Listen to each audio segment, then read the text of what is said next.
ഇന്ന് വെയിറ്റ് ലോസിന് വേണ്ടിയിട്ട് തയ്യാറാക്കുന്ന ഒരു ഡിഷാണ് കേട്ടോ നമ്മൾ പ്രിപ്പയർ ചെയ്യുന്നത്. വളരെ സിമ്പിളായിട്ട് എളുപ്പത്തിൽ ഒരുപാട് എക്സ്പെൻസീവ് ഒന്നും ഇല്ലാതെ സിമ്പിളായിട്ട് വീട്ടിൽ തയ്യാറാക്കാൻ പറ്റുന്ന ഇൻഗ്രീഡിയൻസ് വെച്ചിട്ടാണ് നമ്മൾ ചെയ്യുന്നത്.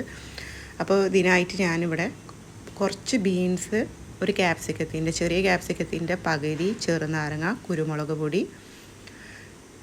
പിന്നെ ഒരു പകുതി സവാള, ഒരു പകുതി ചെറുനാരങ്ങ നീര്, ഒരു ചെറിയ ക്യാരറ്റ്, ഒരു 3 അല്ലി വെളുത്തുള്ളി, ഒരു ചെറിയ പച്ചമുളക് ഒക്കെ എടുത്തിട്ടുണ്ട്. അത് ചെറിയ ചെറിയ പീസസ് ആയി കട്ട് ചെയ്തിട്ട് മാറ്റി വെച്ചിട്ടുണ്ട്. 2 മുട്ട, കുരുമുളക് ഒന്ന് ജസ്റ്റ് ക്രഷ് ചെയ്തിട്ട് മാറ്റി വെച്ചിട്ടുണ്ട്. അപ്പോൾ ഇത്ര ഇൻഗ്രീഡിയൻസും മതിയിട്ട് നമുക്ക് ഈ ഒരു റെസിപ്പി തയ്യാറാക്കാൻ വേണ്ടിയിട്ട്. അപ്പോൾ ആദ്യം തന്നെ ഒരു പാൻ വെച്ച് കൊടുത്തിട്ടുണ്ട്. അപ്പോൾ അതിലേക്ക് ഞാൻ വെളിച്ചെണ്ണയാണ് ഒഴിച്ചു കൊടുത്തിട്ടുള്ളത്. നിങ്ങൾക്ക് വെളിച്ചെണ്ണയുടെ പകരം ബട്ടർ ഇഷ്ടമുള്ളവരാണെങ്കിൽ ബട്ടർ യൂസ് ചെയ്യാം കേട്ടോ. അപ്പോൾ ആദ്യം നമുക്ക് നമ്മളുടെ വെളുത്തുള്ളി ഒന്ന് ഈ എണ്ണയിലിട്ടിട്ടൊന്ന് ജസ്റ്റ് ഒന്ന് സോട്ട് ചെയ്തെടുക്കാം. എന്നിട്ട് നമ്മൾ ഈ അരിഞ്ഞ് വെച്ചിട്ടുള്ള എല്ലാ വെജിറ്റബിൾസും ഇതിലേക്ക് ഇട്ടിട്ട് എല്ലാതും ഒന്ന് സോട്ട് ചെയ്യാം. പിന്നെ ഇത് ജസ്റ്റ് ഒന്ന് സോട്ട് ചെയ്തിട്ട് കഴിക്കാൻ ഇഷ്ടമുള്ളവരാണെങ്കിൽ അങ്ങനെ ചെയ്യാം. പക്ഷേ എനിക്കത് ഒന്ന് വേവിച്ചിട്ട് കഴിക്കാനാണ് ഇഷ്ടം. അപ്പോൾ നിങ്ങളുടെ ഇഷ്ടം പോലെ നിങ്ങൾക്കത് അതിൻ്റെ വേവ് പാകമാക്കിയിട്ട് എടുക്കാം കേട്ടോ. അപ്പോൾ അതിനുള്ള പാകത്തിനുള്ള ഉപ്പ് കൂടി ഞാൻ ചേർത്ത് കൊടുത്തിട്ടുണ്ട്. പിന്നെ ഇപ്പോൾ ഇനി നമ്മളുടെ ചാനലിൽ കണ്ടിന്യൂസ് ആയിട്ട് വെയിറ്റ് ലോസിൻ്റെ റെസിപ്പീസ് ഞാൻ ഷെയർ ചെയ്യുന്നതായിരിക്കും കേട്ടോ.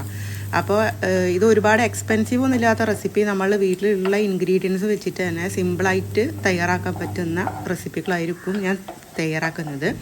ഇത് കാർബ്സ് ഇല്ലാതെ ഇതിൽ ഫൈബറും പ്രോട്ടീനും കൂടിയിട്ടുള്ള ഒരു റെസിപ്പിയാണ് ഇന്ന് ഞാൻ ഷെയർ ചെയ്തിട്ടുള്ളത്. അപ്പോൾ ഇത് ഞാനിപ്പോൾ ബ്രേക്ക്ഫാസ്റ്റിനാണ് യൂസ് ചെയ്യുന്നത്. നിങ്ങൾക്കിത് ഇതേ റെസിപ്പി നിങ്ങൾക്ക് ഡിന്നറിന് കഴിക്കാം, ഉച്ചയ്ക്ക് ലഞ്ചിന് നിങ്ങൾക്ക് ഓഫീസിലേക്ക് കൊണ്ടുപോകാം. ഏത് രീതിയിലാണെങ്കിലും നിങ്ങൾക്കിത് കഴിക്കാവുന്നതാണ്. അപ്പോൾ ഇത് കഴിക്കാൻ ടേസ്റ്റുള്ള റെസിപ്പിയാണ്. ആ ഒരു ടേസ്റ്റുള്ള രീതിയിലായിരിക്കും നമ്മളുടെ ചാനൽ നിങ്ങൾക്ക് വേണ്ടിയിട്ട് പ്രിപ്പയർ ചെയ്ത് തരുന്നത്. അപ്പോൾ ഇത് ഒന്ന് ജസ്റ്റ് എഗ്ഗ് ഒന്ന് ഇട്ടിട്ട് സ്ക്രാമ്പിൾ ചെയ്തിട്ട് എല്ലാ വെജിറ്റബിൾസും കൂടിയിട്ട് ജസ്റ്റ് ഒന്ന് മിക്സ് ചെയ്തിട്ട് മാറ്റാം. പാകത്തിനുള്ള കുരുമുളക് പൊടി, എരിവിന് ആവശ്യമായിട്ടുള്ള കുരുമുളക് പൊടി അതും കൂടി ചേർത്ത് കൊടുത്തിട്ട് ഒരു ലെമണിൻ്റെ പകുതിയാണ് ഞാൻ ചേർത്ത് കൊടുക്കുന്നത്. ലെമൺ ജ്യൂസ് തന്നെ ചേർത്ത് കൊടുക്കുക, അതിൻ്റെ പകരം വിനാഗിരി യൂസ് ചെയ്യരുത് കേട്ടോ. അപ്പോൾ എന്താ പറയുക, വിനാഗിരി നമ്മൾ വെയിറ്റ് ലോസിന് വേണ്ടിയിട്ടാണല്ലോ ചെയ്യുന്നത്. അപ്പോൾ അതിൽ ലെമൺ തന്നെ ചേർത്ത് കൊടുക്കണം. അപ്പോൾ ഇത് ഇത്രയേ ഉള്ളൂ. ഈ റെസിപ്പി വളരെ സിമ്പിളാണ്. പെട്ടെന്ന് ഒരു 5 മിനിറ്റ് ഉണ്ടെങ്കിൽ പെട്ടെന്ന് തയ്യാറാക്കാൻ പറ്റുന്ന റെസിപ്പി ആയിരിക്കും. അപ്പോൾ നമുക്കിത് ഓഫീസിലേക്കൊക്കെ പെട്ടെന്ന് പോകുന്ന സമയത്ത് ഈസി ആയിട്ട് പ്രിപ്പയർ ചെയ്യാൻ പറ്റുന്ന റെസിപ്പിയാണ്. ഹെൽത്തി ആയിട്ടുള്ള റെസിപ്പിയാണ്. ഇത് കഴിച്ചാൽ തന്നെ വയറ് ഫില്ലാവുമെന്ന രീതിയിലുള്ള റെസിപ്പി കൂടിയാണ്.